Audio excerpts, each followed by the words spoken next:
Hello అండి, welcome to my channel. బాగున్నారా? ఈరోజు వీడియో వచ్చేసి అప్పటికప్పుడు చేసుకునే దోశలు, హెల్దీ దోశలండి. బరువు తగ్గడానికి చాలా సహాయపడతాయి, చాలా టేస్ట్గా ఉంటాయి.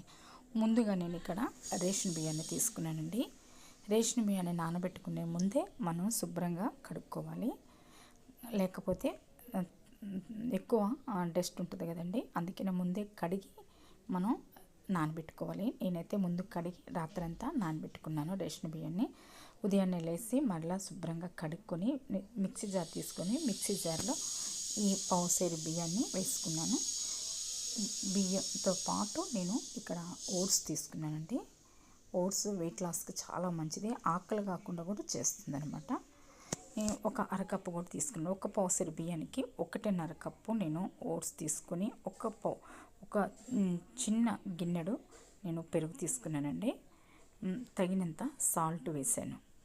తగినంత సాల్ట్ వేసి మిక్సీ పట్టుకున్న తర్వాత ఒక గిన్నెలోకి పోసుకోవాలండి. ఇలా అయితే ఇప్పుడే మనం చెక్ చేసుకోవాలి, ఉప్పు సరిపోయిందా, పిండి చిక్కుగా ఉందా లేదా అని.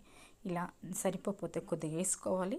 కొన్ని నీళ్ళు పోసుకొని మొత్తం బాగా కలుపుకొని ఒక అరగంట కానీ ఒక పావు గంట కానీ మనం మూత పెట్టి పక్కన పెట్టుకోవాలి. లేకపోతే అప్పటికప్పుడే వేసుకోవచ్చండి. ఇవి వేస్తుంటే ఓట్స్ దోశ కదండి, వేస్తుంటే భలే స్మెల్ వస్తుందండి. అసలు చాలా తినబుద్ధి. ఇది పల్సగా రావండి, కొంచెం మందగానే వస్తాయి అన్నమాట. మీరు ఒకసారి ఇలా ట్రై చేయండి, చాలా మంచి అనమాట, ఎవరికైనా మంచిది అనమాట. ఒకసారి హెల్దీ అనమాట, బరువు తగ్గడానికి బాగా సహాయపడతాయి ఓట్స్, ఈ బియ్యము. మీరు ఒకసారి ఇలా ట్రై చేయండి. నచ్చితే మాత్రానికి తప్పకుండా లైక్ చేయండి, షేర్ చేయండి, సబ్స్క్రైబ్ చేయండి. ఎలా ఉందో కామెంట్స్ తెలియజేయండి. Thank you for watching.